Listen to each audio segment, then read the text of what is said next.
Gray is here on the Blaze Radio Network. And we are here to make the apocalypse fun. There's no stopping the apocalypse, but at least we can enjoy it as it happens. All right. And in fact, today, Lee Greenwood will be in studio to help us enjoy the apocalypse. So we got that going for us. Hour and a half from now. Mm-hmm. Hour number 2, bottom of hour number 2, Lee Greenwood of God Bless the USA fame. He's got some interesting. I was watching an interview he did on Fox during the convention, and it's kind of interesting, his interaction with Donald Trump, or in the case of the song, the lack of interaction about it. So he should be great. It should be fun to see him today. You know, he's 81 years old. 82, I think, isn't it? 81. 82, I think. No, I just checked. He's 81 years old. He might be about to turn 82, but he has not yet done so. He'll be 82 in October. Like I said. Okay. Like I said, he's 80. Like I said, he's 82. 81. I believe October comes after August, Jeffy. So yesterday, Joe Biden made an appearance. Oh, man, it's a treat when you see him now, isn't it? Spry, sharp as a tack. When he sees his shadow, he comes out and sees his shadow. It's 6 more weeks of his presidency. Oh. So we have at least another 6 weeks. That hurts. Dang it. Just only 158 days, 5 hours, and 58 minutes. 158 now, huh? Yeah. Are we down under 90 yet until the election? I think so, yeah. Yeah, I think we are, which is kind of encouraging. I did notice yesterday that Trump is turning things around already in some polls and is back on top. He's on top by 1 point in a nationwide poll on Fox News. Somebody else has him up in the swing states. I mean, so it's coming back to normal. Yeah, he's actually coming back. With independents, he's up 8. Is he? Yeah, but nationwide, it's I don't know. Jeffy and I were talking before the show. I don't know polls, man. I don't know how they're doing the polls. I don't necessarily trust them. No, and they got to keep it close in the eye of voters. So right, any kind of funny business happens, they can make it plausible. Right? Yeah, exactly. But as early as or as recently as yesterday, I saw Kamala Harris now leads by 5 points. How's that even possible? It's not.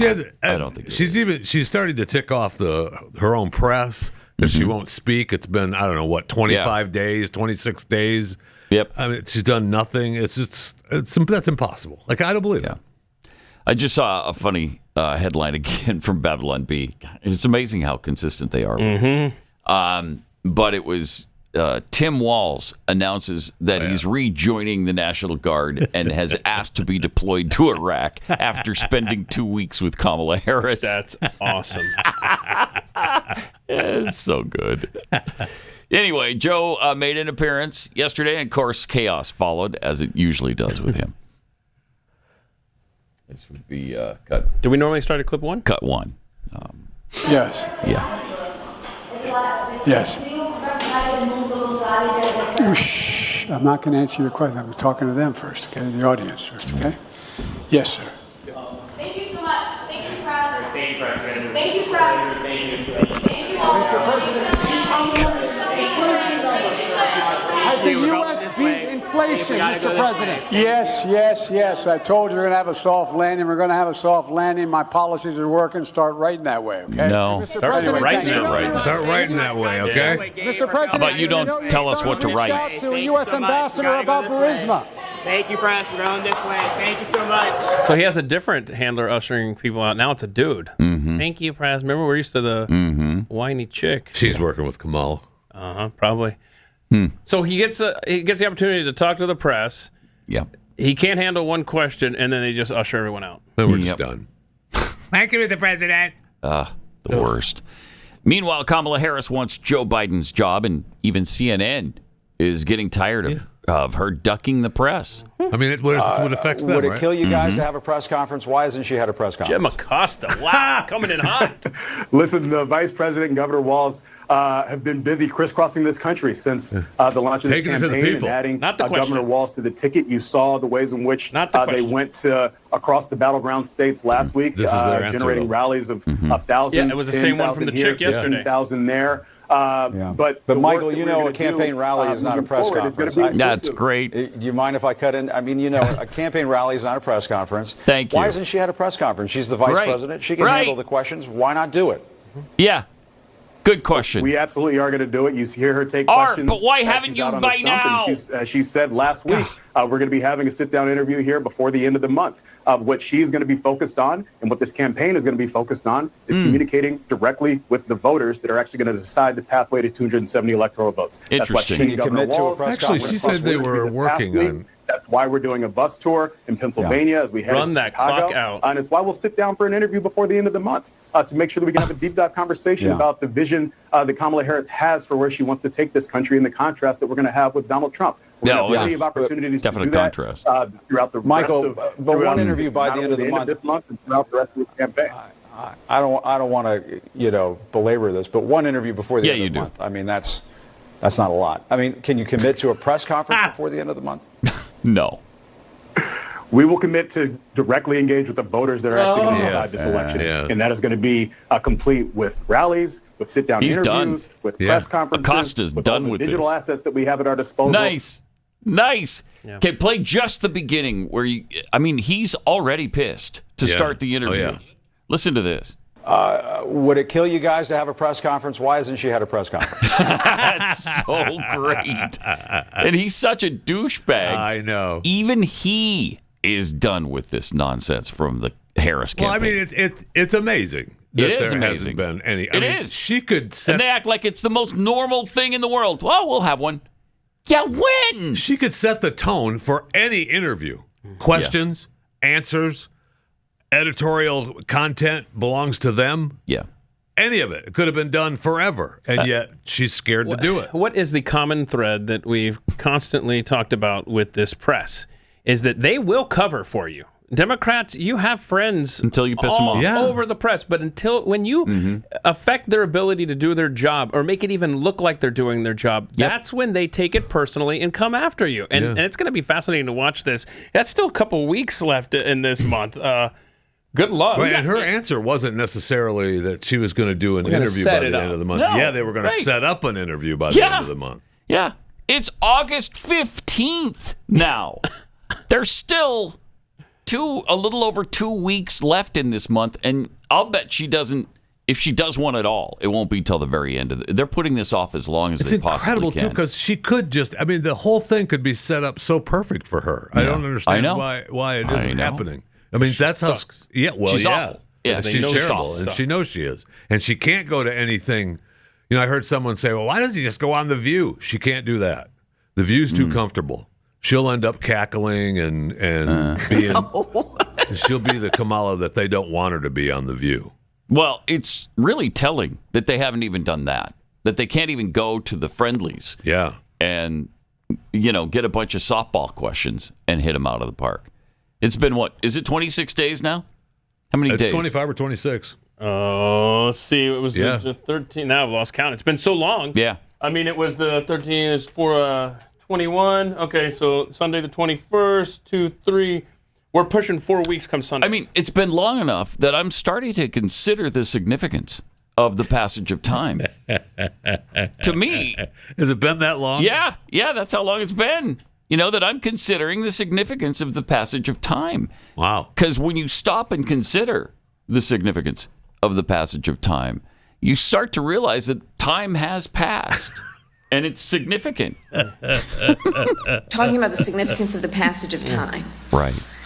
The significance of the passage of time. Mm-hmm. So when you think about there is great significance to the passage of time in terms of what we need to do to lay these wires, what we need to do to create these jobs. And there is such great significance to the passage of time. You ever thought about that? I'm starting to think about it right now. Been quite some time since I've been on a number of milligrams to think that. Huh. Has it? Yeah, and the fact that colors can sing and the walls can breathe. Yeah, it's been a while. But Kamala's still out there giving speeches. She laid out some plans that she has for day one. I can't wait. Day one. I can't wait. We believe in a future where we lower the cost of living for America's families so that they have a chance not just to get by, but to get ahead. What happened to Where's that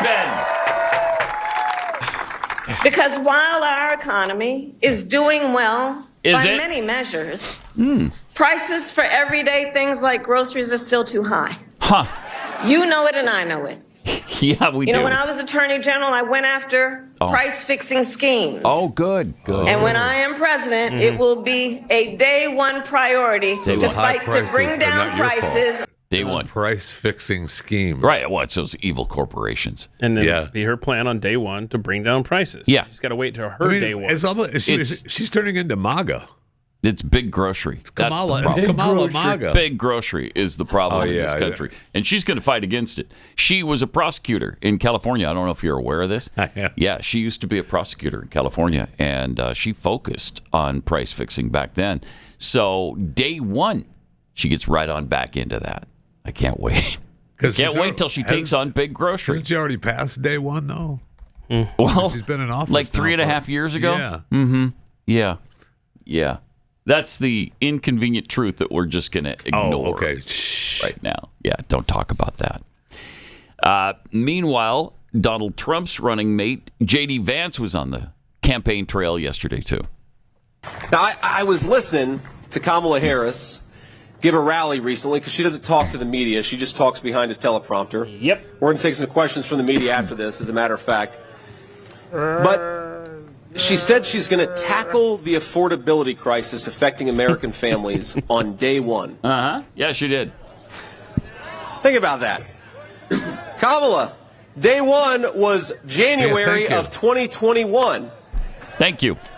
Day one was 4 years ago, Kamala Harris, and because of your policies, too many children can't afford a nice meal. Too many children have been killed by fentanyl. Too many grandparents are raising kids they didn't plan for, and too many families can't afford a special meal on a Friday night. Yep. Good stuff. You got to wait for her day one, though. Yeah, right. I mean, it's not like she can talk to the president whenever she wants to. She's just the vice president. They don't have any power. So, and he had more. Here's more from JD. Now, I cannot get over, my friends, about everything about her campaign is fake. A fake joy that comes from being promoted to a new position instead of using the position you already have to do your job and make the lives of the citizens of this country better. Yes. It's a fake ticket that never earned a single Democrat primary vote. It's a fake platform that offers no specifics about how to do the people's businesses, and a fake promise to change the government, even though she's been in charge of that very government for almost 4 years and hasn't done a damn thing. Thank you. Yes. I like it. I like it. This is the tack they need to be using right now. This has to be the message. This is the road that they need to travel. All this day one talk is ridiculous. You've been there for 3.5, almost 4 years now. And force her to explain where she stands on these policy issues. She was the most liberal senator in the United States Senate. And she ran on that platform, too, that she was super progressive. Yeah. And she had progressive policies. And now she's flip-flopped on many of them with no explanation whatsoever. So which is it?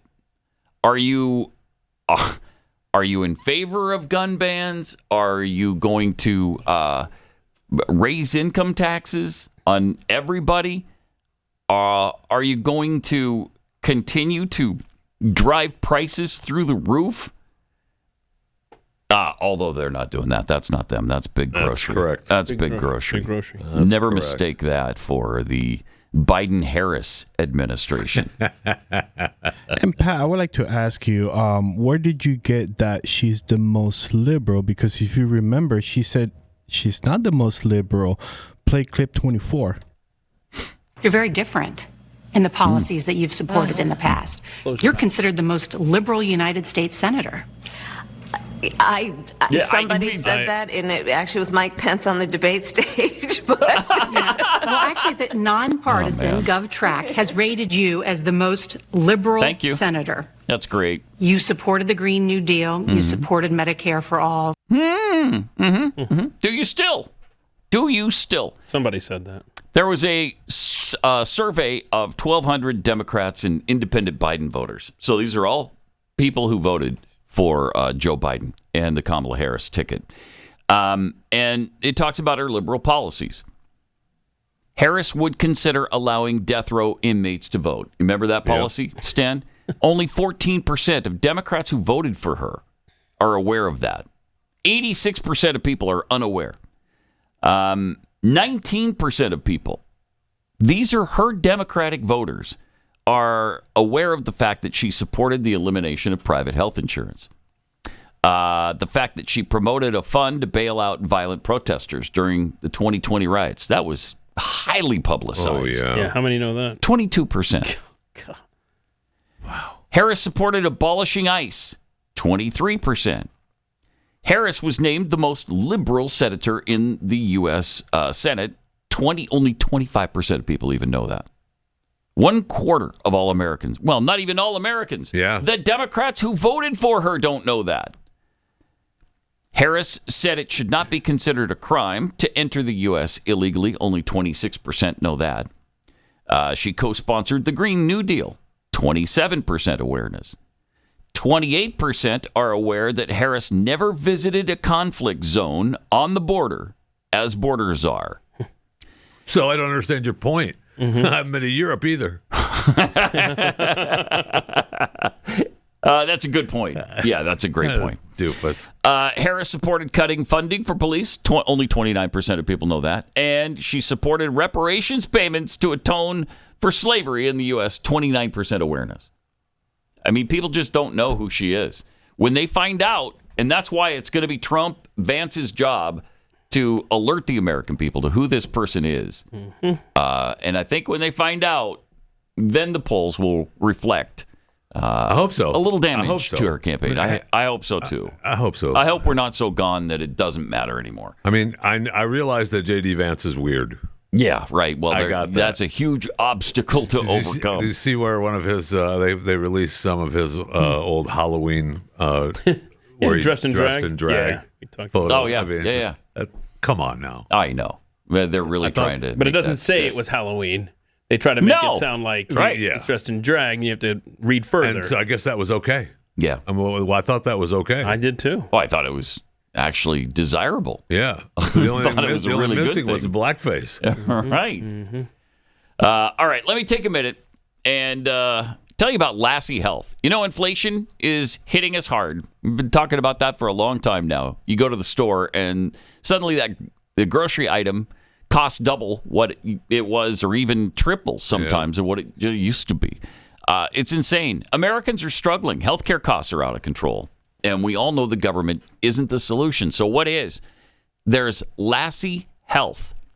They're shaking things up right now. Laasy. Laasy. Lassie is not health insurance. It's access to the healthcare you want without all the red tape, restrictions, inflated costs. It starts at just $30 a month. Lassie Health offers transparent pricing, comprehensive coverage, and it's all tailored to your needs. You're not paying for a bunch of things that you'll never use. For only $30 a month, you get over 400 prescription medications free, unlimited virtual mental health counseling, free 24/7 virtual urgent care, lab tests up to 60% off, imaging tests up to 75% off, procedures and surgeries over 50% off. Plus, you can get plans that include vision and dental, primary care, comprehensive health share coverage. People are saving thousands on everything from their MRI scans to ER visits and hospital stays. And high blood pressure, high cholesterol, and diabetes aren't considered pre-existing conditions as long as you haven't been hospitalized for them in the last 12 months before you enroll. Lassie Health is a game changer. Check out the affordable plans that put you in control of your health care at healthylink.com/Pat. For a limited time, you can get your first month free. That's up to $100 off your eligible plan. So take charge of your health without breaking the bank. Go to healthylink.com/Pat today.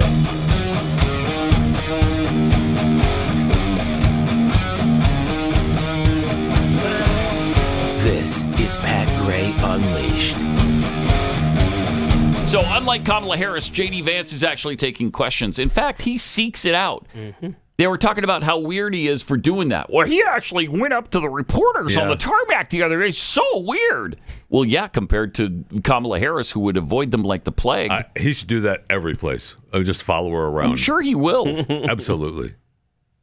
So, yes, there's a stark contrast between the two campaigns. No question. But he took questions again yesterday. Here's a question he got from the New York Times reporter. Sir.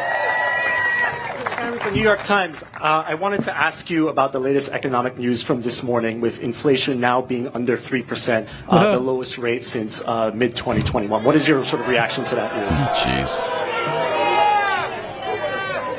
Well, I think the crowd reaction says it all. Look, when they say that inflation is down, they mean from a baseline where groceries are already 30% more expensive than they were when Donald Trump was president. Mm-hmm. Right. Thank you.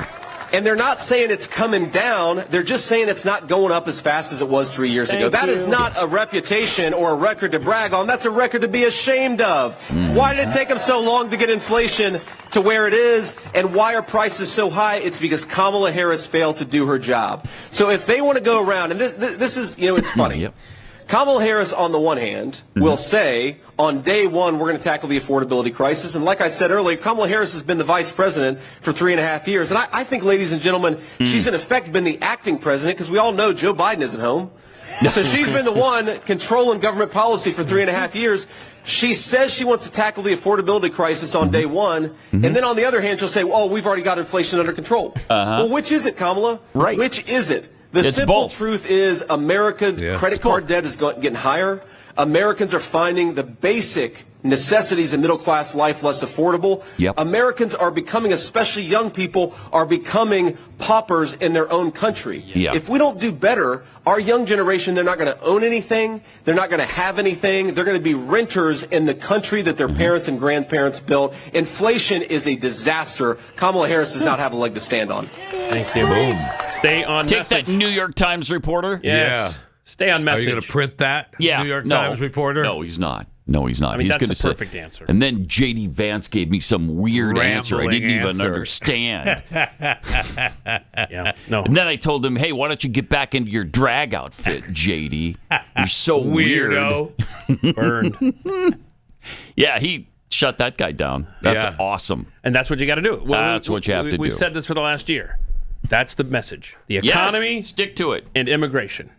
Those are the two things. Just hammer that. You don't need to bog yourself down with any of the other stuff. Do what they do. Just ignore the question and give the answer you want. That's what they do every single time. Yes. That's all you have to do. What about abortion? Why are you trying to take women's rights? Look, I'm focused right now on trying to make people's lives better, okay, and bring inflation to zero rather than going up every single month after month after month until it's 30% in the last 3.5 years. Is that what you want? And not going up, not keeping it from going up as fast as it was. Right. Yep. I'm focused on getting us out of endless wars that we've got no business fighting, like Ukraine. How about that? Let's get us out of Ukraine. It's interesting because this invasion of Russia by Ukraine has really shaken it has. The Russians, apparently. Yes, it has. It's really kind of amazing. And they're pushing, there was an article yesterday that they're pushing deeper into Russia than they originally were, and Putin said, we're going to drive them out immediately. They can't right now. They can't. Russia has to be a lot weaker than we thought it was, right? I mean, it sure seems like it, yeah. They've been mired in this thing for over 2.5 years now.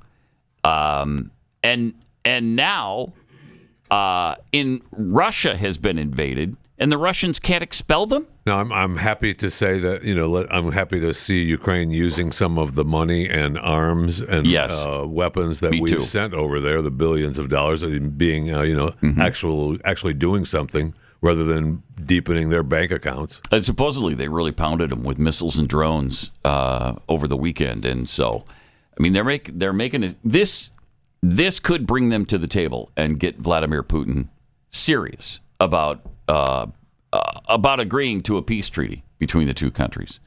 As long as they've got part of Russia, how about we give that back to you, and you give our territory back to us, and we'll go back to where it should be.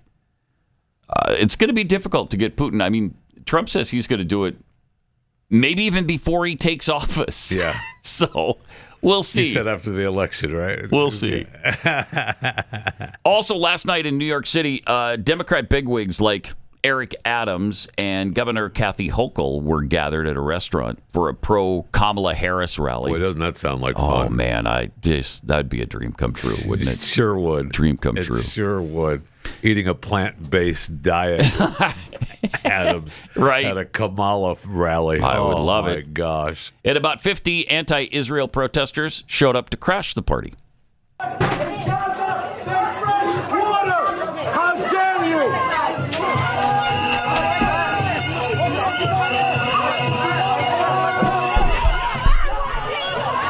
There's your base. There's your base, Democrats.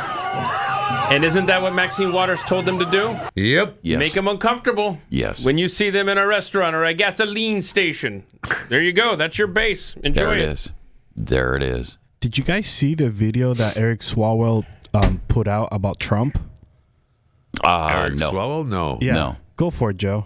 I love you. Have a great day at school.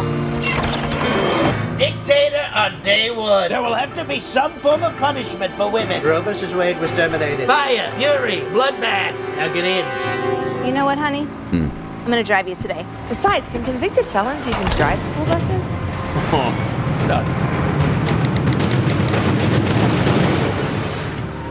If you wouldn't trust him with your kid, why would you trust him with your country? Okay. Eric Swalwell for Congress. Okay, in bed with a Chinese spy, literally. Right? What does that even have to do with his campaign? What does that have to do with Eric Swalwell's race? Are you running against Donald Trump for Congress? I don't think so. Oh my gosh, there's a lot of those Republican things that we got to... Yes. Insulting, weird, absolutely atrocious ads on ridiculous issues that they're just concocting out of thin air. Yeah. And then they produced a bunch of commercials about it. Are those all Eric Swalwell commercials? The ones? No, I don't think so. No. Yeah, they're from super PACs and exactly nuts. They're nuts. These people have absolutely gone stark raving mad. But in the Trump campaign, he was in North Carolina last night, where he used a similar line that we heard earlier from J.D. Vance. Kamala has declared that tackling inflation will be a day one priority.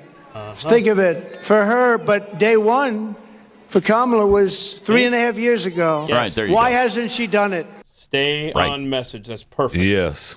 That is perfect. Just remind people she's not this fresh face. She's not the new kid at school. She's been there while you've been suffering. She has been in the White House, in these cabinet meetings, having these discussions, setting policy. You need to remind people from now till November that she is as responsible as Joe Biden for your predicament. You think you just fell out of a coconut tree? So weird. Again, weird. Yeah. And that's why they've applied it to Vance. It sure is. Because that's what you think of all the time when it comes to Kamala Harris. Just weird. Her and Tampon Tim. Yeah. Tampon Tim. What is that? I mean, that guy. Oh. He finally agreed to that debate with J.D. Vance coming up on October 1st on CBS. So we'll have that debate now. Did you see him at the rally? Was it in, where was it? Where he's prancing around the stage, he's waving his just hands. going crazy. Talk about weird. Yeah, really weird. Chris has a theory. Really weird. Don't you, Chris? Yeah, that he's gay. Okay, why?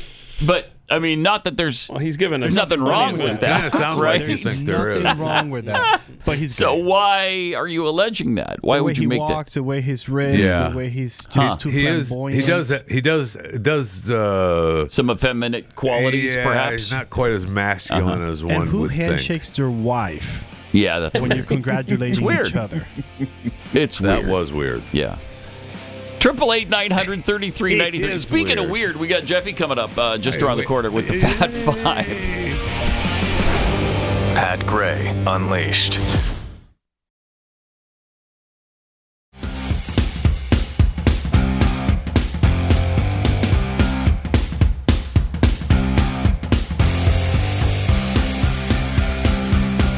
Got a few tweets here.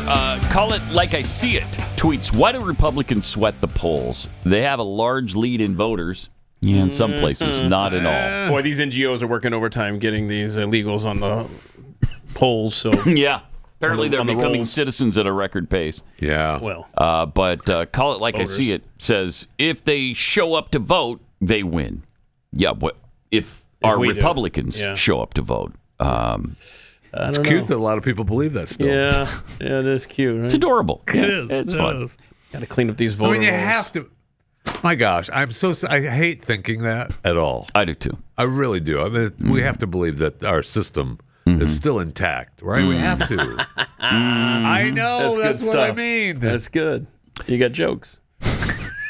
About Jim Acosta actually holding a Democrat's feet to the fire. Sarah the band tweets, as Jim Acosta, Dear Diary, today I actually did my job. Yay me. So true. Now, that's funny, but he just cares about himself. Yeah, for sure. That's all. Yes.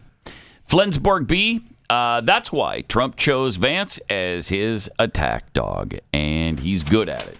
Yeah, he is awesome. Good. He's well spoken. He can defend himself. He's logical. Yeah, he's really good. Yeah. All right. Awesome. Here's Jeffy with the Fat Five. All right.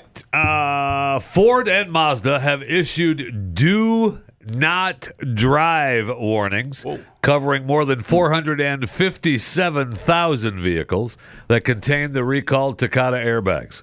According to a release posted on the National Highway Traffic Safety Administration's website, and who doesn't spend their day scouring the National Highway Traffic Safety Administration's website, Ford's warning covers 374,290 models from 2004 to 2014, and including Lincoln and Mercury vehicles. Mazda's warning covers 82,893 previously recalled vehicles, 2003 to 2015. They urge the owners of the vehicles to do not drive them until a repair is completed and the defective airbag is replaced. I mean, they've been recalling these Takata airbags now for half a dozen years, maybe more, and they still can't get it right.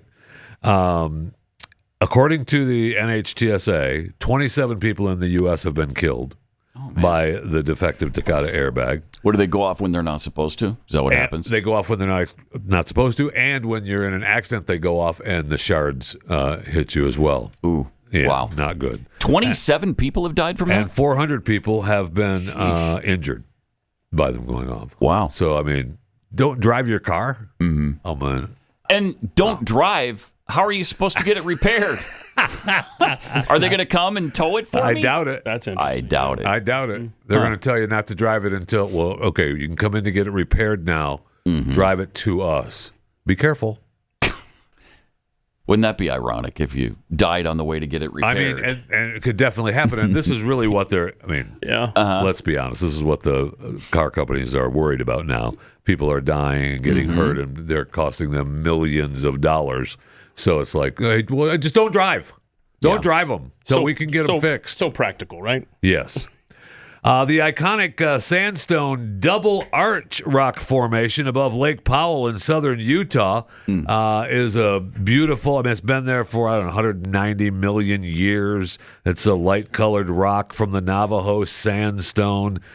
Dramatic bowl-shaped arch with the circular opening. So cool. It is, isn't it? Yeah. Yeah, it's gone now. No. It fell. It's gone. It's history. Have a nice day. Yep. It's over. Have a nice day. Yeah. How'd that it's happen? over. Global warming. Thank you. Okay. Climate change. Yes. I bet that's what they Is blame. that seriously what they're blaming? It's just they likely fell due to and this is likely. They really don't know. I mean, we've been climbing all over that thing for years. Wait, you have? I'm just asking. No wonder. You said we. No wonder. So I don't remember doing that. Must have been you. Rapid changes in water levels since the canyon was first flooded back in the 60s as part of the construction of the Glen Canyon Dam. And I guess smaller portions of the rock were starting to fall earlier in the day last week. And then it was like, okay, the whole thing came down. Where were you last week? Did you climb it? Just asking. Not last week. Oh, okay. Not last week. Thanks for asking. Just checking. Just doing our due diligence here as we solve a mystery. Today's Chewing the Fat brought to you by Chewing the Fat 5, actually, today. Brought to you by Keksi Cookies, simply the best cookies on the planet. Delivered right to your door. That's how it works. You go to Keksi.com, KEKSI.com. And today is the last day to get 15% off your purchase. So that just automatically applied at checkout. You get 15% off. Delicious cookies. We just made another feverishly working to keep those coffee cake cookies in stock because they sell out every day. So get them while you can at 15% off today, Keksi.com. Nice. I see where it's reported that Fox is close to selling out Super Bowl LIX commercial slots. Wait, Licks? Yeah. Interesting. Yeah. Well ahead of schedule. They said most 30-second spots featuring getting $7 million. Wow. For 30-second spots. And they're close to selling out. Now, I mean, are they? I mean, probably. They probably are. I wouldn't be surprised. I know, but the release could work both ways, right? Either they're close to, selling out, get your orders in now, or, man, we need to sell some ads. Tell them we're almost sold out, and I get some ads. I mean, they probably are. I mean, it's the NFL, and the NFL is they're pretty good these days. They're on an upward tilt. People seem to enjoy it. They're on an upward tilt.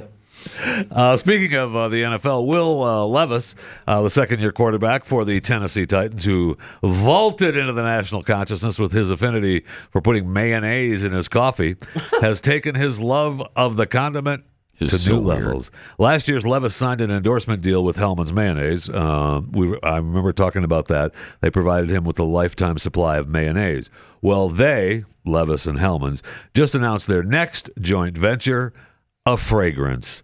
The world's first parfum de mayonnaise.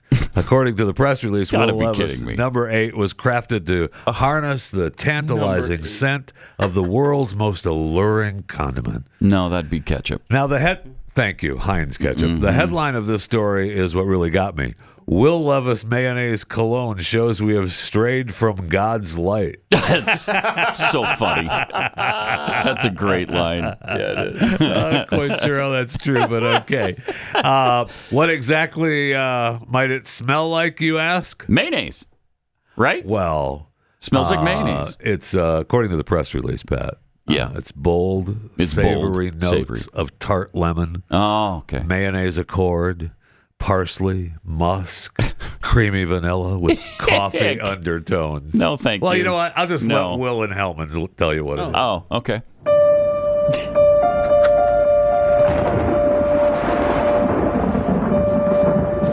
They try to define you. But you are the ingredient to your own success.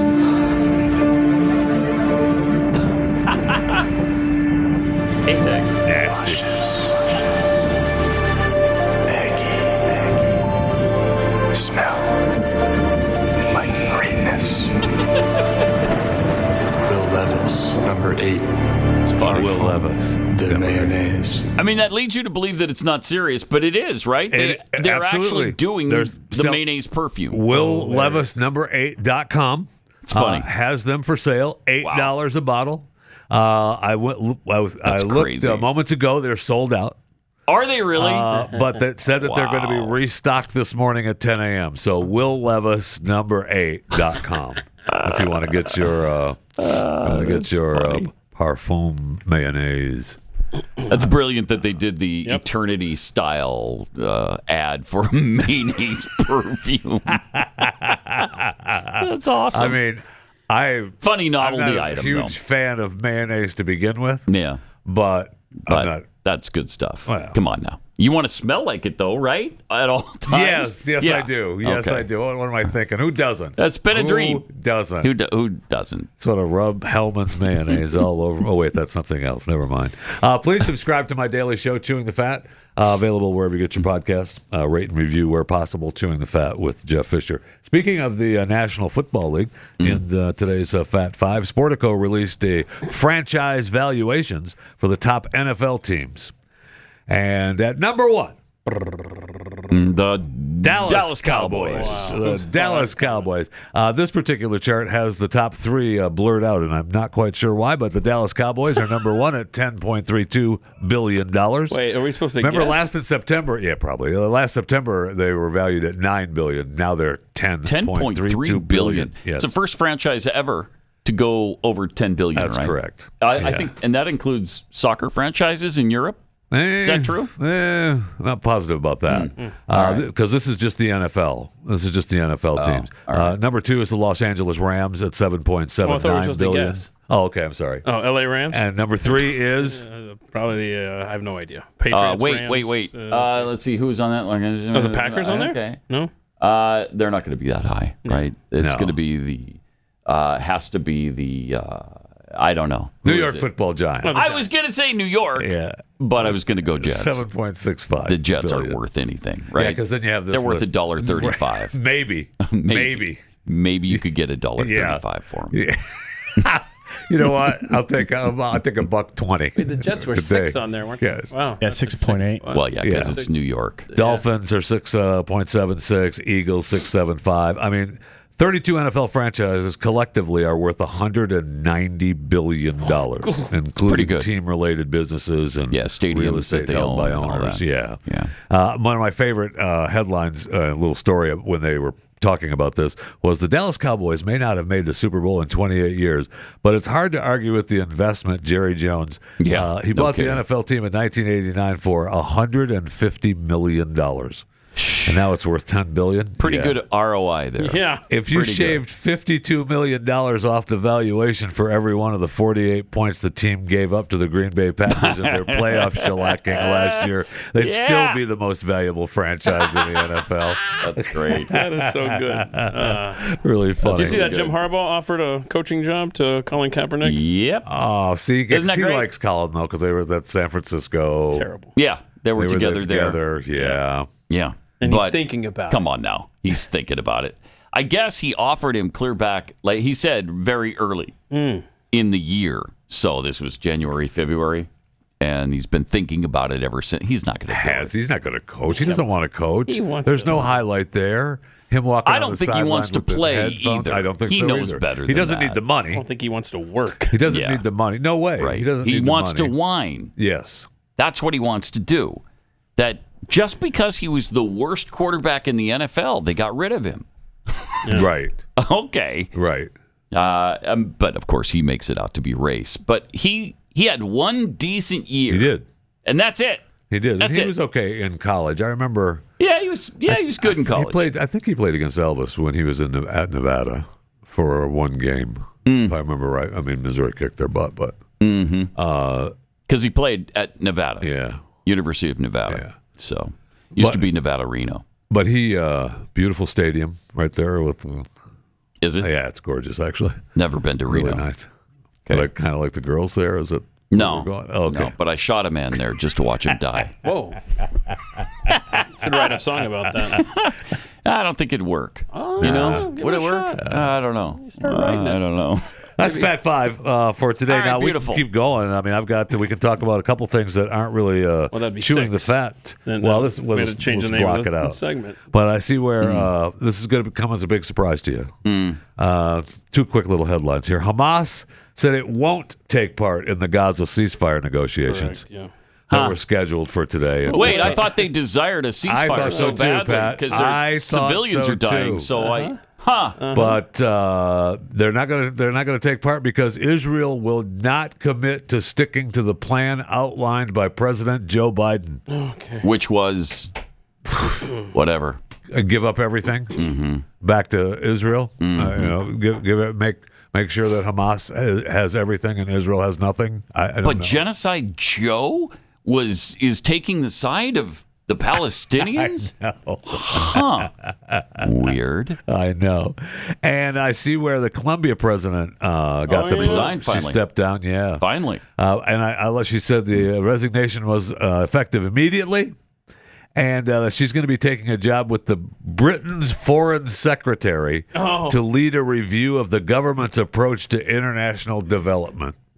So cool. So that'll be good, right? Okay. Bye. Also, did you see the Taliban did another parade to show off the equipment? It was America beautiful, left wasn't behind? It's beautiful. Yep. Yeah. Look at that. Yeah, whatever he's saying. Nobody knows why he's speaking gibberish. Nobody knows. So did it take them 3 years to repair the stuff? No, they've done this before. Yeah. This is like an annual event now to humiliate America. That's the only thing it is. Yep. Yeah. What was it? $80 billion worth of equipment and weapons and stuff? That's great. Yeah, that's great. I love the voiceover. Is that like having their own Regis Philbin announce the Macy's Thanksgiving Day Parade? A little bit like that, what we're doing? Yeah. You pull out Regis Philbin? I don't know.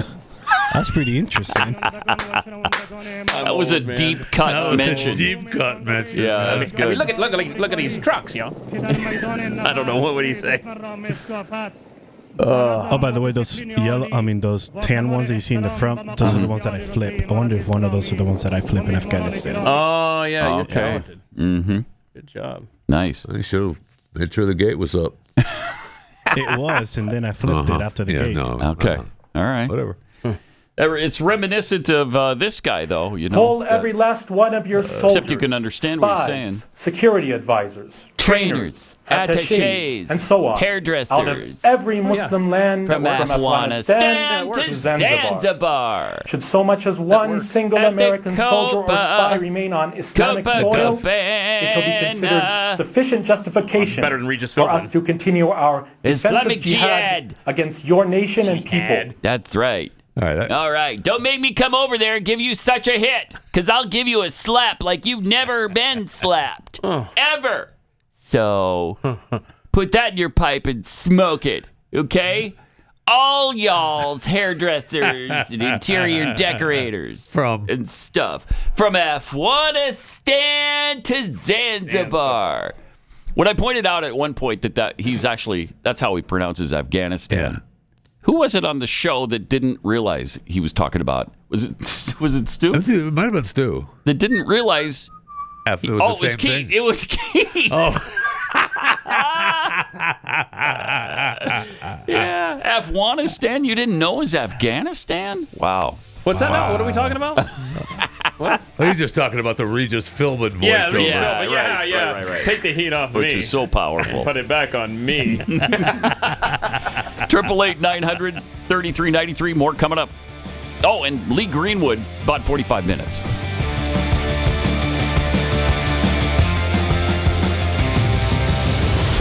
Pat Gray Unleashed.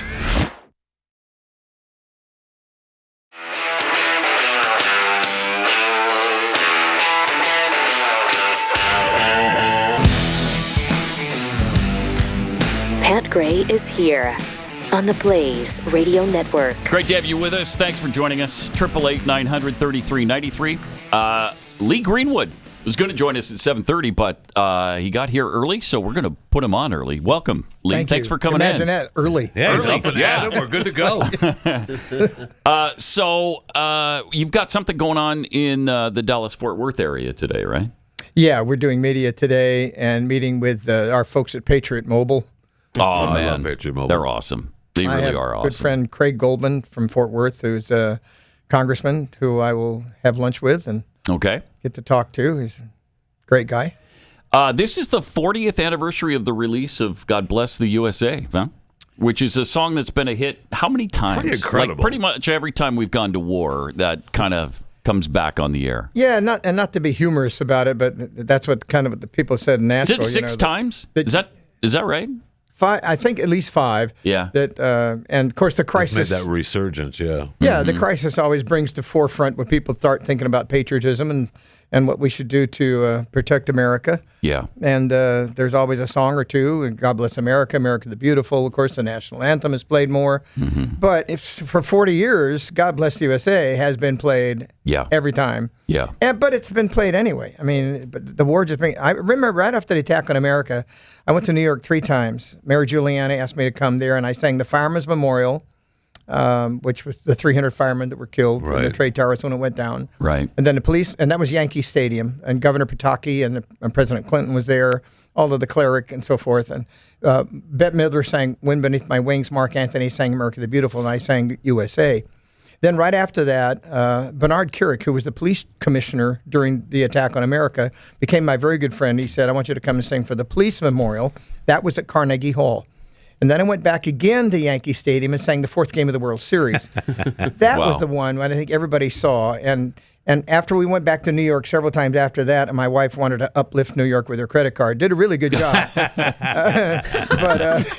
it was the streets were deserted. But as we began to see the life take back in New York City, which it didn't take very long, then everybody was singing God Bless USA all the time. It was bumper stickers everywhere. They're on the wall. It was like, no matter who we ran into, somebody knew the song, and that was pretty How important. sick are you of singing this song? I'm not sick of it at all. That's awesome. As a matter of fact, I had an interview the other day, and I got an interesting question, and the guy said, do you have any regrets of writing God Bless USA? And I thought, I don't know why you would ask me, and I said, well, you know what? I do have one. And I think that took him back. And he said, well, what would that be? And I said, I didn't write Hotel California. It's a good response. Yes, it is. It's such a great song, and Thank you. It fills us with pride every single time. Yeah, absolutely. So we appreciate you writing that song and performing it so well. And while it's probably your best-known song, it's certainly not your only hit. I mean, you've IOU from around that same time, maybe a little before. A bunch of songs, yeah. IOU won us a whole bunch of country songs that went number you one. You got a Grammy for IOU? Yes. Okay. And we had 36 albums. I mean, 36. Wow. Yeah, 11 number one songs. I think there was like 20 or 30 charted singles during that period of the 80s, the 90s, and on to 2000. And USA was just one of those I had written along the way. We had quite a few I wrote. I wrote a hit song for Kenny Rogers, went number one, called A Love Song. You sang one of his songs too, as well, right? He tossed you one of your songs at one point. A Love Song we both sang. It was on both of our albums, but I had written it for him particularly. And then I wrote a hit song for Mel Tillis as well called You Can't Find Love When You're Crying. So it wasn't like that was the only song I had written. Right. But it did kind of emerge after its release on the album called You've Got a Good Love Coming. That was 1985, I believe. And that was our 4th album.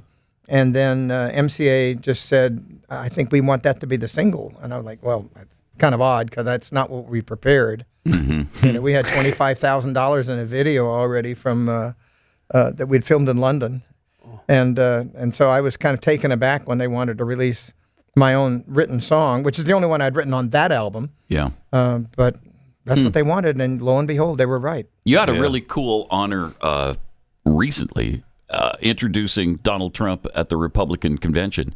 What was that like for you? Not the first time I've introduced him, nor at been Mar-a-Lago several times. In the last presidential race, I had introduced him twice on stage with the vice president in attendance, too, the only time that had ever happened. And we became close friends. My wife, Kim, is a pageant director. She directs for Miss USA, Miss Universe. And she was Miss Tennessee, right? Yes, she was a Miss, thank you. She was a Miss, and gorgeous. Mm-hmm. She was a Miss Tennessee USA.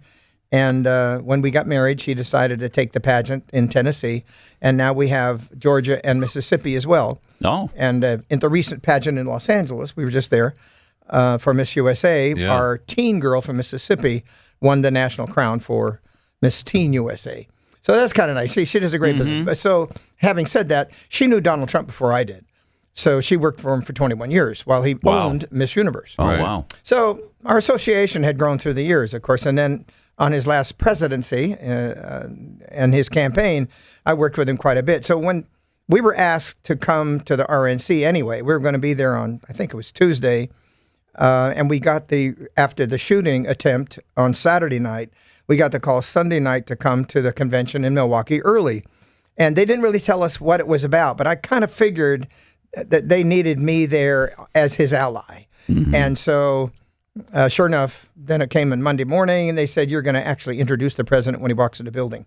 I said, okay. And fortuitous for me that the band that was playing live at the RNC, and they were very good. Did you notice any of the breaks that you had to listen to the band at all? Yeah. But they're called Six Wire. I'll give them a little plug. They worked for me for 10 years. Oh. As a matter of fact, they were the band when I met Kim on a USO tour in Christmas time in like the East, Far East. So they gave me the opportunity, exactly what I needed, because the RNC basically had said when President Trump comes into the building, choose your moment and then introduce him.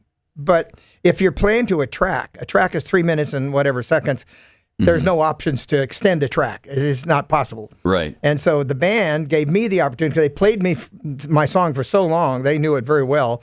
And I said, just play till I'm ready. And so I waited till President Trump came in the building. Then I noticed he had the VP choice with him. Vance was walking with him. So it took a little bit of time for me. I saw him on the Jumbotron first, showed, and then I could actually physically see him from where I'm standing on my stage across from where he will be standing. Mm-hmm. And he deliberately walked up the steps and got in place. And I was focused on his son as well, Don Jr., because he wasn't the usual kumbaya and looking around and applauding and like, this is great, here's my dad. No, he was serious. He was more serious about looking around, is there anybody going to take another shot at my father? Yeah, I bet they were nervous. So when he finally got in place and the vice president then got in place and he turned and faced me, I got eye contact with him for just a second. Because we've had this moment before, and I knew that was the moment to introduce him. So I just said what I felt. It's awesome. And then sang the rest of my song. Is it true that he never sought your permission to start playing God Bless the USA at all his rallies? We never talked about it. Never talked to him. He just did it, and you were fine with it, unlike most artists. Well, I'm a conservative Christian. Let's just put that out there. I'm a Reaganite, as a matter of fact. I sang for Reagan. I sang and he used the song, too, if I'm not mistaken. And 41 was my very close friend. Yeah. I knew him his entire career. And so it was not uncommon that another Republican or conservative would take my song and use it positively. Mm-hmm. And I was not taken aback by it, but I was just surprised because, as you know, you just pointed out, I wrote this song 40 years ago. It's like very few songs, exist and have passed down from generation to generation. So I was like, wow, this is kind of cool. And we talked to my management team, and they said, let's just not say anything. Just let it go. Right. And what we did is previous inauguration, of course, a lot of people tried to scare us off from singing. And I'd sang 41's inauguration at the Lincoln Memorial, and I sang Trump's inauguration at the Lincoln Memorial. Right. Twice, two different presidents. I don't think it's ever been done. That's very cool. And so then we just kind of let it go, and then we got the call several times to come and sing live for him, and I was like, great, that's a great honor. Well, but normally there'd be some sort of fee involved, right? I mean, for the rights to do that. It's not anything different than any other song would be. Yeah. And that's basically an MFN, they call it, Favored Nations. Mm-hmm. And so as long as they pay, I think, I'm a BMI writer, as long as they pay for the right to play it on live media like you have here, you play something, you have to pay for it. So no different. Yeah. So apparently his theory was to ask forgiveness instead of permission, basically. I don't think I don't think it ever crossed his mind to do that. I think we're already friends, and I think that was... Yeah, he just assumed. So tell us about the God Bless the USA Bible. Tell us about that. I'm excited about that. I guess we're on camera. Okay, so you can see it here. So this is a beautiful leather-bound King James version of the Bible. Love that. It does say on the front, God Bless the USA. The publisher has asked me if we would do that because the brainchild behind this was to marry faith with the beginning of the country. Mm-hmm. And in the back of the Bible is the four documents I think are important. Three of them, which is, of course, the Constitution, the Bill of Rights, the Declaration of Independence. Those three, I think, are important for everybody to know and read, and they're readable in this. Last time you ever saw them in Washington, D.C., probably under glass, and you couldn't read them because it's an old hand script, writing. And I included the Pledge of Allegiance, which came later, not as a founding fathers, but later after we amended the flag and so forth. And I also put my handwritten version of the chorus of God Bless USA, and that's of course been reprinted. This is not actually my handwriting, but it was when I wrote it. So they reprinted that, and that's in the Bible as well. And we wanted to make it a class product. I mean, how beautiful it is, leather bound. Beautiful, yeah. We have my wife and I have an American Standard laying in our coffee table in the living room, and we have our own Bibles on our nightstands that we will refer to when we read a prayer or some particular passage we like. And I had somebody come in our house, like 5 years ago. I don't know if you know it or not, but God Bless USA is used in the welcome film for new immigrants. When they come in the country, and Janet Punatalo at the time asked me if they could use that in the film. And so every 4 years, they redo the film and put a new president in place to welcome new people who have waited 7 years to become an American citizen. I mean, that's when you think about that, if somebody coming from another country, I don't know, Uganda or wherever, and they say, I want to be an American citizen, that it takes 7 years. That's a long time. It sure is. And a proud moment when they see this film, which says they play the national anthem, Star Spangled Banner. The president welcomes them, whoever the president at the time. They redo it every 4 years. Play God Bless the USA. They take an oath to the country like the United States military does, as I did when I was with the NEA, and to defend the country from enemies without and within. That's important. Sure and then they surrender the flag of their country. So when I meet a new immigrant and they said, oh my gosh, you're the guy that, you welcome me to this country. I'm a citizen, and they're overwhelmed by that, and so am I. That's awesome. This person came to my house and they were talking about that, and they said, we had to study America's history. And I said, well, I did in school too, but I'm pretty sure you know more about it than I do because it's more present in your mind. And they said, boy, how this country got started is amazing. And that faith has always been something that America has projected. You were right. We did not come here to this country on the Mayflower to escape faith. We brought it with us. We just didn't want the King of England to tell us what to pray. Right. And so I thought, you know what? I wonder if we could have our documents added to the Bible. And so I talked to my pastor at our church in Franklin, and then I talked to the publisher, and he said, there's no reason we can't do that. And so here it have it, That's awesome. Beautifully done book. God Bless the USA Bible.com or my own website, leegreenwood.com is where you find it. So you've done all this work with different administrations, and you were. I mean, how long were you part of the National Council? First of all, you're on the National Council of Arts, right? Yeah, national. What does that do? What do you do for that? 3 times a year, we would take your tax money and decide where it goes for American culture. My name is Jeff Fisher. It was very important, Jeff, that we make sure that culture thrives. American culture. And I learned an awful lot. We meet 3 times a year in Washington, D.C. until the pandemic, and then we started doing virtual. As you know, everything else went virtual.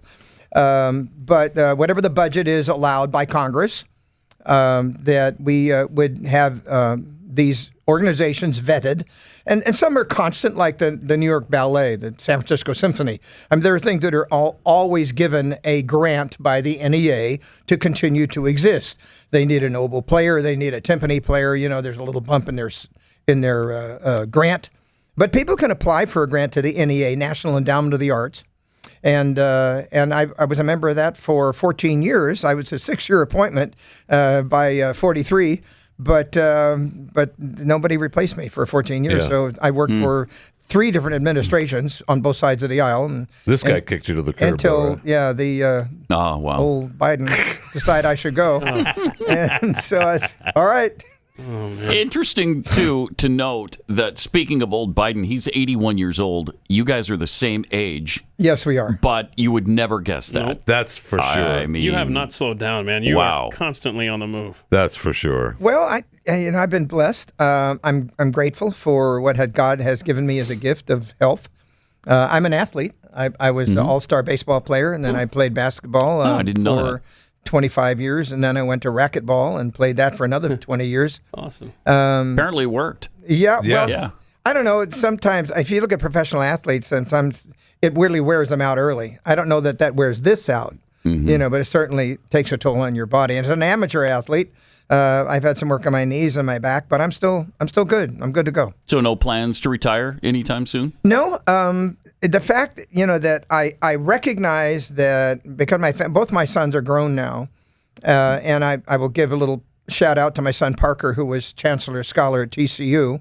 He was an actor, theater major, and they changed to music. He's now at the University of Miami, getting his master's in musical engineering and producing. But he's very talented. Parker Greenwood, and our other son got his PhD out at Vanderbilt after his undergrad at WNL, and he is a biotech analyst for William Blair in Chicago now. Wow! And so, talk about time you need to spend with your sons. Remember the song Cats in the Cradle? Oh, yeah. I feel that now. I need to have more time with my family. My wife and I need to have more time alone. We've sacrificed a lot for my career and her career. And I think it's time that we spend more time together. And then now it's like... America needs you, Lee. Well, America needs you. There's always that. And it's certainly if in fact my President Trump wins this election, I will not retire for another 4 years. That's for sure. I will be by his side. But there's a time when I need to kind of wind up my life in a different fashion.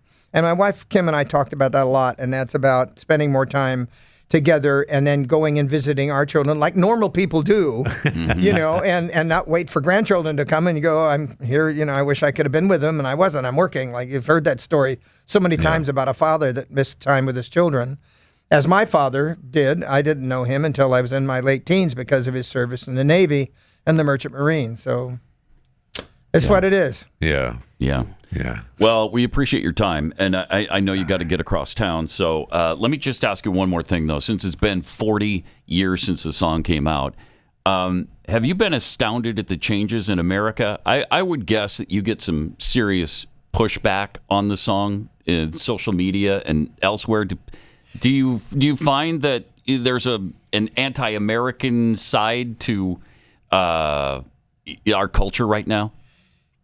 Short answer, yes. Mm-hmm. There's no pushback against God Bless the USA. As you know, I'm an advocate for the military and particularly wounded warriors. We build a lot of homes for them, and it's really important to do, and we will continue to do that. So I don't think... I think we bridge the gap between people, Democratic, a Democrat and Republican, liberal and conservative, because of our work with the military and the evangelical crowd, the Christian crowd. Mm-hmm. So I don't think people say, "Oh, your song is just for the Republicans." Mm-hmm. I think everybody recognizes it's not, and it wasn't to begin with. So there's not a lot of pushback, but I do agree with you. There is an anti-culture that says we hate America. And I don't know why. I just can't figure that out. This is the greatest country on earth. Mm-hmm. We've taken and given blood on shores across this world to protect other people and free other countries. And I travel the world as an ambassador for America.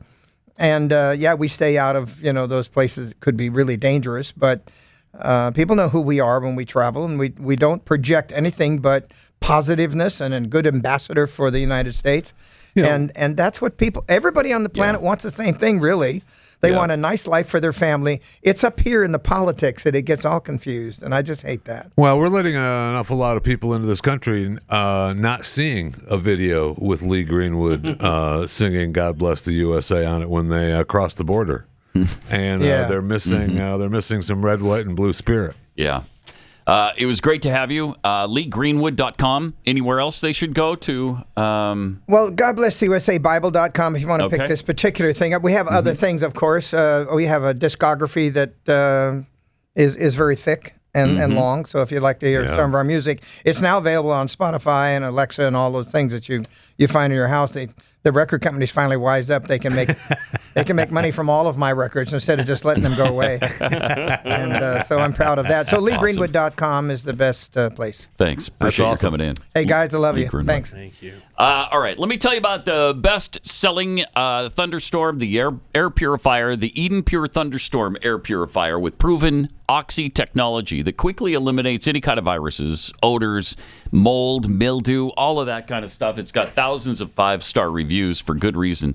You just pop up the plug-in, you stick it in the wall, You turn it on, and it goes to work in seconds, destroying those odors. Lee, I know you're going to ask does one of those does it have a filter? And the answer, of course, does not. It does not. I'm glad you've learned that now. Stop asking me about it, Lee, okay? It doesn't have it. It only took a year and a half for him to realize that. That's finally awesome. Got it. Way to go. Go to EdenPureDeals.com. That's EDEN, EdenPureDeals.com. Discount code PAT3. Save $200 on the Eden Purifier right now. EdenPureDeals.com. You're listening to Pat Gray Unleashed.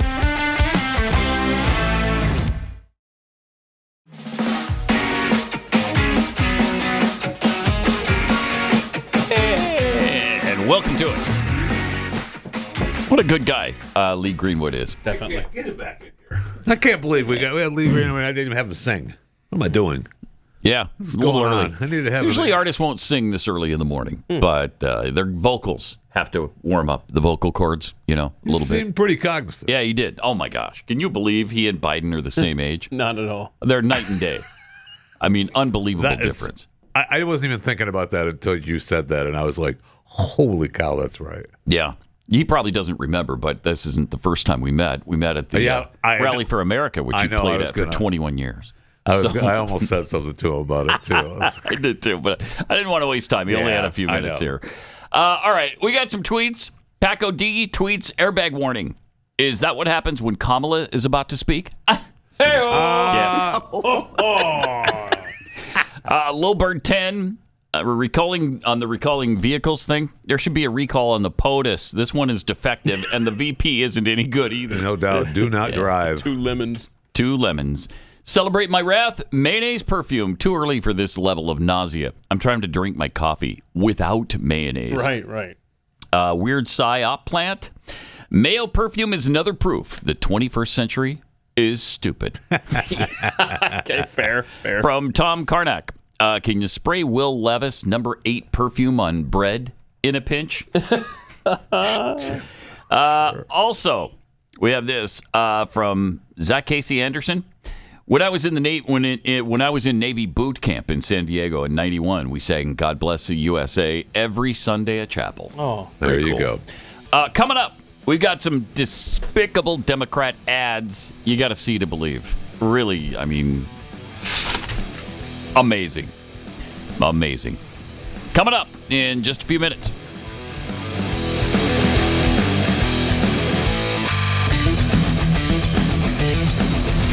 This is Pat Gray Unleashed.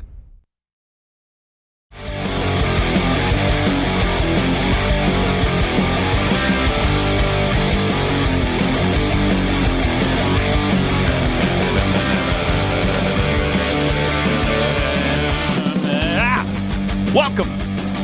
Thanks for joining us. 888-900-3393. Pat Unleashed on Twitter. The WHO has declared, the World Health Organization, not the rock band, has declared a global emergency over the disease formerly known as monkeypox. Rapidly spreading. Yeah. All over Africa right now. And to the World Health Organization, that constitutes a global health emergency. Yeah. I mean, it's, at least a dozen countries, right? Including the DRC. I don't know if you know this. Africa does not encompass the entire planet. So I don't know how they're making this a global sort of emergency thing. They're laying the groundwork for interference with an election in November. They sure are. Yes, they are. I took screenshots of 4 headlines yesterday. All these headlines were in the last 24 hours. You got COVID-19 making worrying comeback. WHO warns amid summertime surge.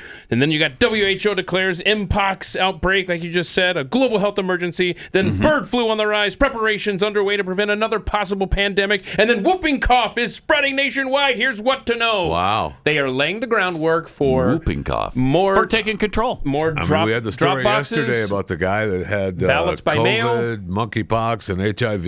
Yeah. I mean, it's getting bad out there. But they hope one of these sticks so that they can interfere with the election. Because a lot of states are going to see all these headlines and go, oh, okay, we'll get more Dropbox out there. Not good. It isn't good. We got to resist this. Yes. Because we've talked, and we will much about that. Be committed. So never forget the incredible words of Al Sharpton. That's got to be emblazoned in your mind now. It is, actually. So, according to the New York Times, this is sad. Nancy Pelosi and Joe Biden are at odds right now. Oh, no. Yeah. Say it isn't so. They're in a fight. The lovebirds are not getting along well because just because she forced him out of office. I mean, really, are you that sensitive? Let that go. Just let it go, man. Let it go. After he stuck up for your husband getting hit in the head with a hammer. Right.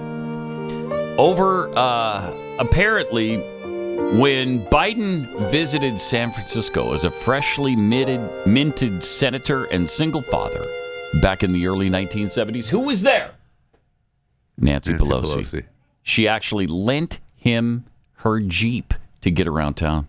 Were you aware of that? I was not. I bet you were not. I was not. Well, that was just the beginning of a beautiful, beautiful relationship. Over the next 5 decades, the two old school Catholic Democrats who grew up in the era of Elvis Presley and inspired by the election of the country's first Catholic president, John F. Kennedy, they cultivated a natural friendship. Yeah, it's both so Catholic. Oh, super duper mega Doppler Catholics, these two. They're so Catholic, the two of them. They can make up and follow their own Catholic doctrine. And, they're like twin American popes or something. They just make things up as they go along. It's beautiful. Kind of like the actual Pope now. Yeah, kind of like that. Yeah, so they fit in very nicely. They're just the American version of it. So I hate to see the two of them in a fight, though. Don't you hate that? Oh, yeah. I hate that for them because they're so in love. And friends for so long. Yeah, but it's a platonic love, of course. Oh, no. You think it might go beyond platonic? All that happened in that Jeep. Oh, no. I don't know. He was single at the time, so maybe. I don't know if she was or not. I don't know how long she's been married. Don't necessarily think that matters, but go ahead. Yeah. Okay. Thanks for the imagery. Because I'm not seeing them 50 years ago when you're describing this scene. No, you're seeing them today as people in their 80s, which is, beautiful. Am I going to turn away? No. Oh, Joe, what are you doing? Seriously, you're not going to turn away from that? Yeah. I personally am. I am. Got any more stories over there, Pat? I mean, you have to look. We can get off at this one. Nothing wrong with that picture, okay? Thank you. If you're listening to the audio version of this podcast, first of all, yes, there is something wrong with that picture, and it's Nancy Pelosi at the beach, just walking on the beach. I see what you mean. She's holding a phone, and a person that high up in the federal government should not be holding a phone. I could see that. Yeah. That's what you need to turn away from. That's what it is. That's what I'm referring to. That's the disturbing part of that photo. Thank you for nailing it like that, Chris. Appreciate it. Did you see that an American was shot in the West Bank recently? Yeah. And nobody's paying any attention to it. The press is not covering it at all. Because evil Israel. Yeah, right. Israel's evil. Right. And it happened in Bethlehem. Wait, Bethlehem is the West Bank? That's your occupied territory? That's the territory that Israel occupies? Bethlehem? Do you know Bethlehem is a suburb of Israel's capital city, Jerusalem? It's 5 miles. It's 5 miles from Jerusalem. They don't really have control of that anyway. They haven't had control of that for forever. Bethlehem? I mean, it's been a long time, but it's ludicrous that they don't. The first time... It's ludicrous. The first time I went there, we couldn't go there. Yeah, I know. Because it's Palestinian territory. I know. It's like saying Alexandria, Virginia is occupied by Americans. Yeah, it's a suburb of our capital city. I hope it's occupied by Americans. Yeah. Why wouldn't Israel occupy that area? My gosh, it's Bethlehem. It's Judea. It's Samaria. It's Israel. And they get such flack for that. It's unbelievable to me that we're still saying these things, and they get away with saying these things, and demonizing Israel as a result of it. Again, can you imagine if that happened in any other country in the world? What would happen if suburban Moscow was occupied by Ukraine? I wonder, would that be a problem for Russia? I think it might be. What would happen if China, part of Beijing, was occupied by outer Mongolians? I wonder if they'd have an issue with that. Yeah, I think they would. And then could we call Beijing occupied by China? No, it would never happen in any other nation on this planet. Occupiers. It's outrageous. It's really outrageous. All right. 888-900-3393. Kamala Harris just purchased 3 weeks of ads nationwide for $90 million to introduce herself to voters. But these ads weren't actually produced by the Harris campaign, right? These are from some super PAC. Yeah, correct. And they've been out there for a while. They've been running several of these in recent months. These are just despicable. Let's check these out. There's, first of all, we've got the safe sex ad. Yeah, we cut out a little bit of this. Yeah, we did cut out the first part of that, right? Because it's pretty racy. That's confirmed? It's definitely at least PG-13, if not a little further than that. It's a big guy ad, okay? Yeah. You got to be 600 pounds to watch commercial. that ad. It's a commercial. I know. It's a dramatization. All right, watch this. Sorry, you can't use those. What are you talking about? Condoms. Who are you? I'm your Republican congressman. Now that we're in charge, we're banning birth control. This is our decision, not yours. Get out of our bedroom. I won the last election. I'm not going anywhere. I'm just going to watch and make sure you don't do anything illegal. Keep Republicans out of your bedroom. Vote no on August 8th. Are you serious? Cory Gardner banned birth control. Thank you. It was Cory Gardner hanging out in that bedroom. Real. There's not a single Republican that I'm aware of. If anybody's aware of a Republican who's calling for a ban on birth control, I'd love to hear from you. 888-900-3393. I want the name of that Republican. Because no one is doing that. No. This is a completely manufactured thing by the Democrats so that they can claim that Republicans are so extreme they don't want you to... They're going to be in your bedroom like that guy. Come on. Then there's In fact, our point is we don't want to be in your bedroom. Right, exactly. Stay out of the bedroom. Yeah, right. Just don't bring your bedroom to us. But the entire Democrat base of voters are low information voters. That's why they're Democrats. So they'll buy a 30-second ad, hook, line, and sinker. Like this one, with Republicans stealing a baby. I still can't believe this beautiful girl is ours. Our little IVF miracle. Oh, my God. Sorry, she's not yours anymore. What are you talking about? Who are you? I'm your Republican congressman. We made IVF illegal, and we're not letting you criminals raise her. You're getting too She's our baby. I won the last election, so it's my decision. If you want a baby, you have to make one the old-fashioned way, and I'll be watching. Whoa. Okay. That guy's got Come on. I know. Is that insanity? Oh, my gosh. They've made IVF, in vitro fertilization. I mean, they corrected is that illegal now? Immediately in Alabama. Oh, jeez. Okay. So ridiculous. Good stuff. Then, of course, you feel it coming. Like it's barreling down the railroad tracks right now like a train, because it is. Oh, no. It's the abortion thing. I can't believe this. My daughter was raped. And you're not going to do anything? I'm sorry. They'll put us all in prison. Okay, He's right. That's the plan. I'm your Republican congressman. He's We right. banned abortion. Guy gets around. No exceptions. She's just 12 years old. I'm not letting you destroy her life. I won the last election, so it's my decision. Yeah, we heard I'm just going to watch your daughter and make sure she doesn't do anything illegal. I mean, it's even poorly done. It's so terrible. Bad. They're so stupid and badly done that it's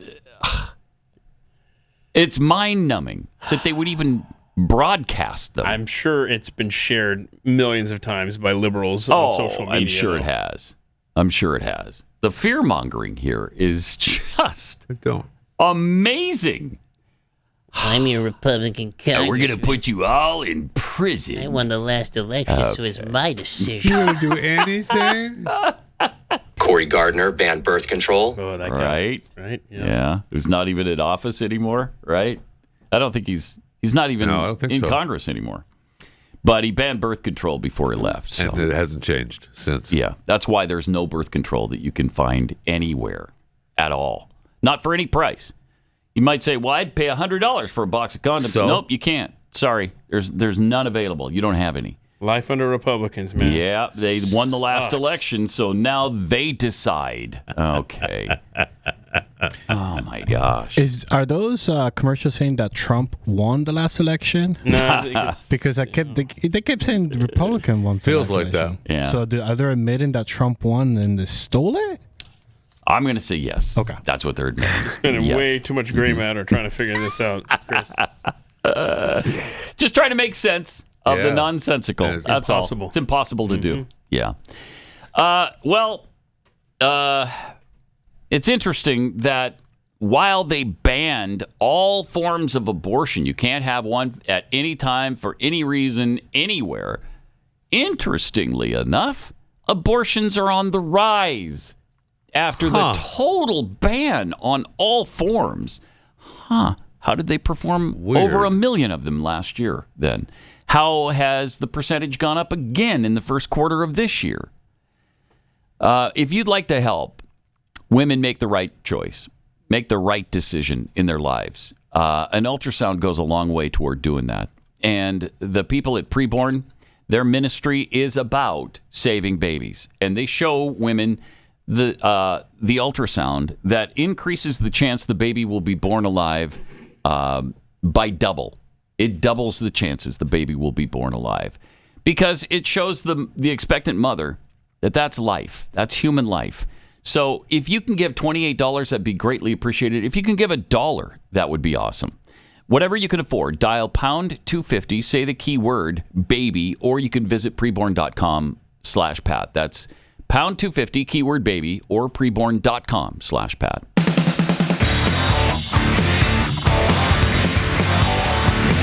This is Pat Gray Unleashed.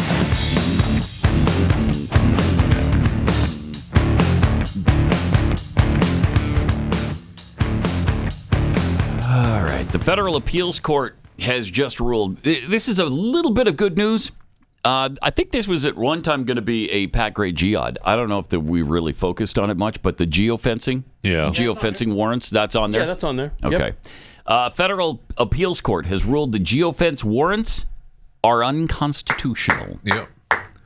But the guy... How about that? But the guy who started this lawsuit, he's still guilty. What? Yeah, he's still guilty. So I didn't read that part. Yeah, it's still. How is that possible? Because there was some loophole, like it wasn't in effect or something, and it was. He's not going to be grandfathered in on this decision? No. Oh, that's crazy! Wow. So, but that's a good positive step in the right direction towards the U.S. Constitution. Now, how about civil asset forfeiture? How about we do something about that, Jihad? There's a new class action lawsuit that is accusing Indiana law enforcement of seizing millions of dollars every year in cash from FedEx packages without ever informing the owners of the crime they're suspected of violating. Wait, what? They don't even have to say you're suspected of anything.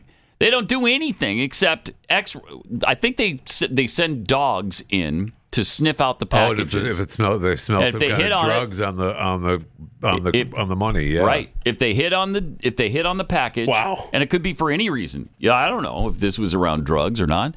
They just take the cash. That cannot be legal. I'm sorry, no. So hold on. Have we checked the Fourth Amendment? Is there an exception for dogs? In other words, yes, it's the little-known dog exception. Yeah, okay, so that's what they're leaning on. Mm-hmm. Henry and Min Chang, who run a small California jewelry wholesaler business, allege in a class action countersuit filed in Indiana State Court that police seized over $42,000 in cash from a FedEx package en route to them from a client in Virginia. County prosecutors then filed a lawsuit to forfeit their money through civil asset forfeiture. Oh, my gosh. Claiming the Chang's money was connected to a violation of a criminal statute, but the complaint never stated which statute it was in violation of. So then they just stretch it out. Yeah, They just continue to stretch it out, and you have to fight to get your money back. Yes. This is absolute blatant theft. 180 degrees from the way it's set up. It's a government crime ring. Yeah. You're just stealing money. The burden from American citizens. It's as obviously unconstitutional as anything I've ever seen in my life. And it just keeps happening. Not only does it keep happening, it's getting worse. I mean, this is unbelievable. Yeah, it is. They found a new way. Yeah, the burden of proof isn't on the suspect here. No, it's not on at the all. government. This is madness, man. They've completely flipped it on its head because the burden of proof now falls to you. I'm sorry, you're guilty of something. We don't even have to tell you what you're guilty of. We're just taking your cash. Oof. Now, I don't know why you'd ever FedEx somebody $42,000 in cash. I mean, but so what? But so what? That's not my business. That's not my concern. So, stick it up your rectal cavity, government. It's $10 or $20 or whatever it is. You don't have any right to it. Yeah. Well, the dog exception in the Fourth Amendment, you're glossing over that. I almost forgot Founding about fathers set that up so that dog amendment. If dogs sniff something, because if a dog smells something, you know they're infallible. Yep. You know that something's wrong there. Yep. You know that as well as I do. Yep. There you go. Yeah. I mean, it's nice of FedEx to allow that to happen. I don't know is it for our safety that they're allowing the government to come in? I don't know that FedEx has any say in it. I don't know. I mean, do they just bring dogs randomly into FedEx and start sniffing packages? Are they there all the time? That's what I don't know. We just pick a randomly stop a FedEx truck on the road and sniff away. I don't know. So as you guys might have been aware, I was one of those police officers that will send a dog in to smell, and it's random. It's random. It's a RAM check. Okay. And what happens is whoever picks these days, you're gonna go here, you're gonna bring your dog in, and then if there's anything illegal, then it's yours. Hang on. You're in a theater of war, right? Yes. Not in Indiana, which is a state this in the was United in States. California when I was in California. Oh, what? We were doing this. Okay, but you're at the base? Yes, at the base. Okay, well, I mean, they weren't trying to sneak something onto a base. Still, it's wrong. Okay, it has to stop. It has to stop. I can't believe there's not an outcry over this. People are like, don't mail cash. Yeah. Well, wait. No, that's not the point. That's not the point at all. They won't complain about this gross violation of rights. Right. But boy, raise their ATM fees and pitchforks come out. Right. I have to pay $3.25 for this. I will not stand for it. Hang on a second. $3.25? Yeah. Oh yeah, I'm pushing back on. Are you pushing back on that? Absolutely. Yeah. Okay. Hey, that's why I love my bank. They Well, give me here's a what you refund. do: go to a domestic ATM, not a foreign ATM. Oh, that's what you do. now you tell me. I've been driving to Mexico to get cash. No, domestic in that it's in your bank's network. Oh, I see. Foreign is that it's not in your bank's sorry, network. Mr. Banker. Thanks. Yeah, right. Do you get a cut of all this bank fees? Yeah, you're working for Potter? I do. Yeah, no kidding. What are you working for Chase now? You say? I mean, the things that animate Americans, it's incredible. Is far and few between. It's never something that matters. It's never something like gross violation of personal rights. No, that's right. Like a vaccine mandate, or you have to wear a mask, or fill in the blank. But if it's something small and minuscule, then all hell breaks loose. But something like this, a gross violation of someone's right to privacy, that's so obvious and so unconstitutional. And we're like, okay. It's don't not send me. Cash. Didn't happen to me. Yeah, don't send cash. Those people are dumb. Yeah, most people know you shouldn't send cash in the mail. No, but Jeffy's right. I mean, that is the reaction. Yeah. And that's the state of this country, I swear. It's crazy. And to be fair, Donald Trump is for this. Yeah. Is for the civil asset. Do you remember when he sat around the big round table with all the sheriffs, and he said, and they begged his butt. Yeah. They brought him in, and came back out saying what a great thing it was. We could make his life a living hell. We could ruin his career. Yeah, I hope he's moderated from that because that was early on. I know. Maybe he has. Who was the last person in the room the last time they talked about civil asset forfeiture? I mean, that's the key here. And who knows going forward where he stands on that? But it makes it difficult sometimes. I was sitting here, Jeffy, thinking about that moment when he's reading that story. I'm like, okay, well, that's our. I mean, I was flabbergasted when that happened. I keep that actually on my phone. Maybe Ramaswamy can help him out. That's what I'm hoping. Yeah, because Ramaswamy agrees with us. Yeah, well, he knows better. Yes, he does. He understands the concept of Let me see if I can find government theft of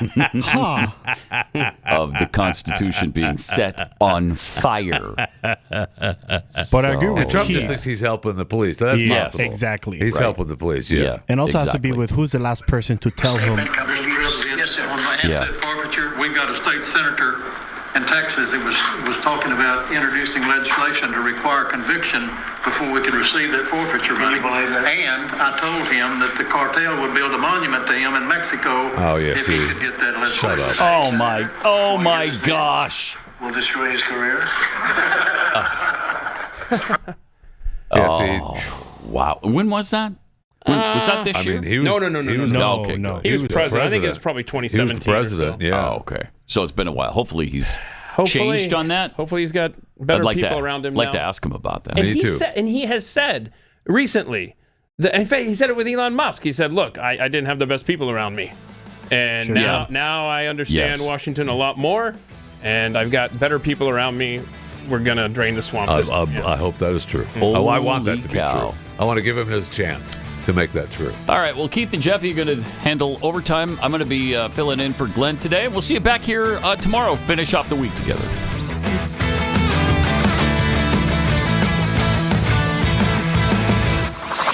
This is Pat Gray Unleashed.